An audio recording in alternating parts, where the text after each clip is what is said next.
taking responsibility for whatever happens to you, knowing that you have consciously made the decisions that are now affecting you, knowing that what is happening now, today, is the direct result of your activity, what you did yesterday. Self-reliance is basically counting on yourself. Now, being self-reliant doesn't mean you can't work with others or trust others. Self-reliance means counting on yourself, trusting yourself, being confident with yourself, being responsible to yourself, trusting your own instincts, trusting the conclusions that you have developed from your study of experiences and philosophies, taking the credit that is due you, learning from the mistakes that you have made, being self-reliant. Gestalt psychologists give an example of being self-reliant. They say that you're responsible for getting caught in the rain. They say that by deciding not to carry an umbrella every day, you have made the decision to endure an occasional drenching. Translation: by not being prepared, you make the choice of getting caught in some of life's unpleasant circumstances. Be they rain, failures, economic losses, relationship losses, professional losses, personal losses. By not being prepared, thinking ahead, it's your choice. Now here's the other side of it. By being prepared, you increase your chances of success.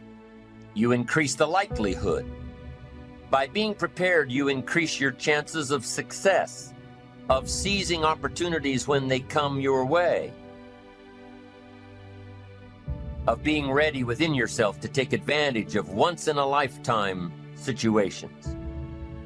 Some people tend to blame others for their mistakes, blame others for their failures. Somebody says, it's not my fault the report isn't done. So-and-so didn't do their part. Of course it's your fault. It's your report too. It's your responsibility to see that everyone you delegated work to does their part. Now, you can't control what others around you do, but it's in your own best self-interest, your enlightened self-interest, that you stay on top of things, especially if it's going to affect your future. You think your boss cares that John didn't do his part? You think he sees John as the bad guy? Of course not. All he sees is that the report isn't done, bottom line. Be responsible for the things that affect you.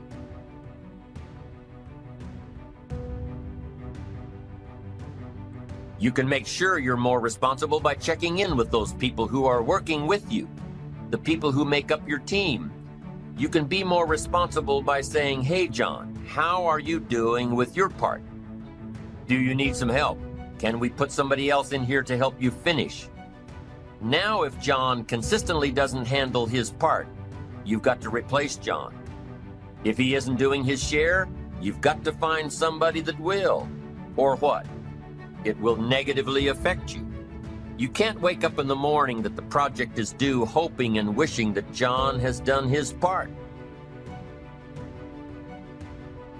No, you've got to be responsible because it's going to affect your career too. Now, my approach to my better future very early on in my career was to just go through the day with my fingers crossed. And I used to say something like, I sure hope things will change for the better. Then here's what I found out. They're not going to change. Somebody says, well then, how will my life ever change? Answer, when you change. When you change, when you get better, it'll get better. If you change, it'll all change. Don't put it on someone else. Hope that someone else will change it for you. Take responsibility for yourself. Take personal responsibility.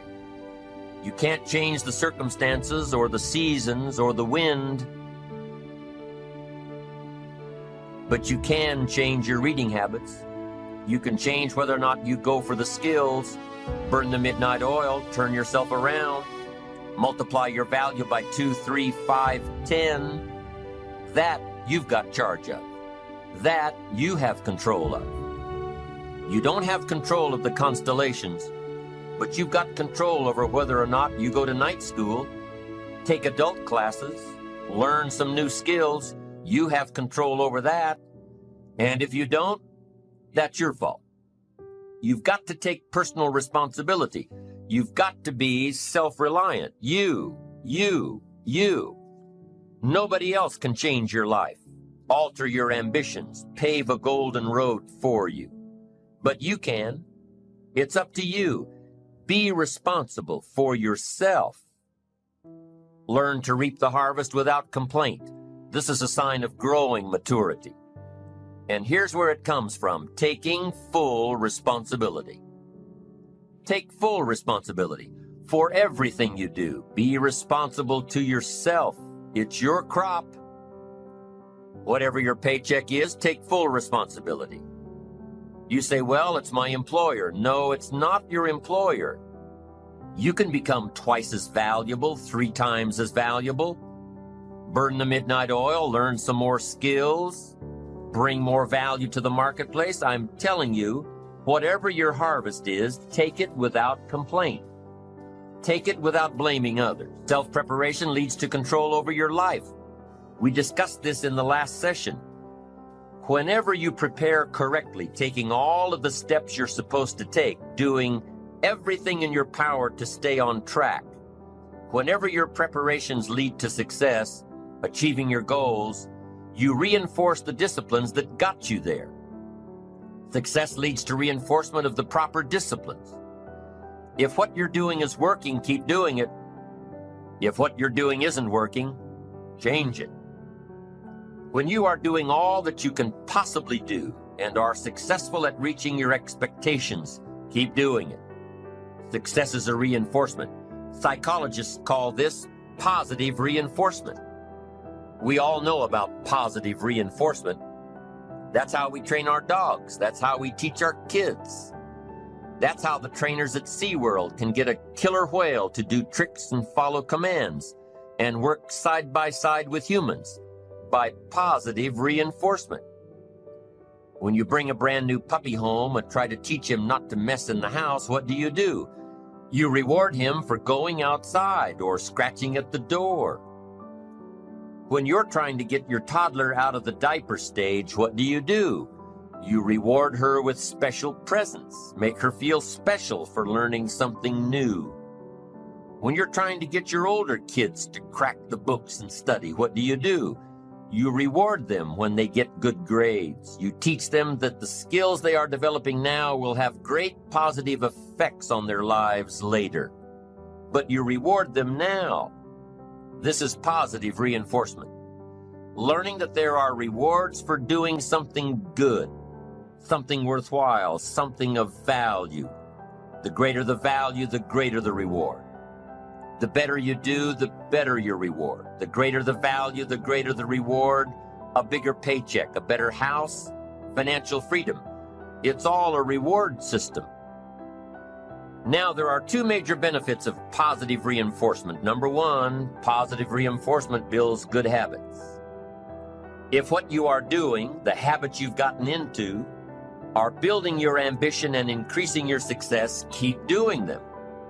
Your success is reaffirming that these habits are good. Your success tells you that you need to keep doing what you are doing. By reviewing these habits that bring on success, you reinforce them, give them sticking power. Now here's the other side. By reviewing your habits, what you do every day, by reviewing your habits, you may find out that some of them are inhibiting your success. You may find out that what you're doing every day is bad for you, or you may realize that you've gotten out of some very good habits. Somebody says, well, I've just gotten out of the habit of taking my daily walk around the block. Well, I guess you'll just have to get in the habit of being sick down the road. Somebody says, well, I used to read the books all the time. I've just gotten out of the habit. Then change it. Go back into your disciplines. If you've just gotten out of the habit, just get back into the habit. It's called discipline. If it doesn't work, don't do it any longer.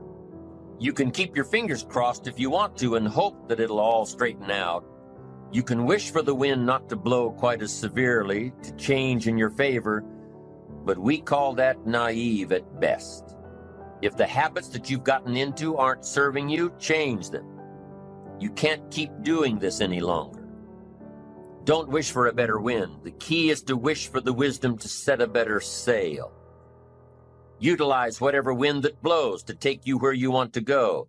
That is the philosophy I picked up at age 25, and it revolutionized my whole life. And here's what I found. I found it was easy. I became a millionaire when I was 31, and I found it was easy. Now here's my definition of easy. It was something I could do. I figure if it's something you can do, it's easy. But here's a little parenthesis. I worked hard at it. I made sure my disciplines were in line. I made sure my habits were good. I made sure I did all that I could. I found something that I could do, but I worked hard at it. I got up early, stayed up late, and worked hard from age 25 to 31. But what I did was easy, meaning it was something I could do. Well, you say, Mr. Rohn, if it was so easy, how come during those 6 years, all those other people around you didn't get rich? Here's why. It's easy not to. How else would you describe it? That's it. It's easy to keep doing the things that don't work. It's easy to keep bad habits. It's easy not to develop the disciplines. It's easy not to. So how come I got rich and they didn't? Here's a philosophical phrase. The things that are easy to do are also easy not to do. That's the difference between success and failure, between daydreams and ambitions. Here's the key formula for success. A few disciplines practiced every day. And those disciplines have to be well thought out. What should you spend your time doing? Don't waste your time on things that aren't going to matter. But a few simple disciplines can change your whole economic future. Future with your family, future with your business, future with your enterprise, your sales career, your management career. A few simple disciplines, a few simple habits, good habits, repeated every day. Now here's the formula for failure. Errors in judgment, repeated every day. All you've got to do is to have a few errors in your judgment and repeat them every day.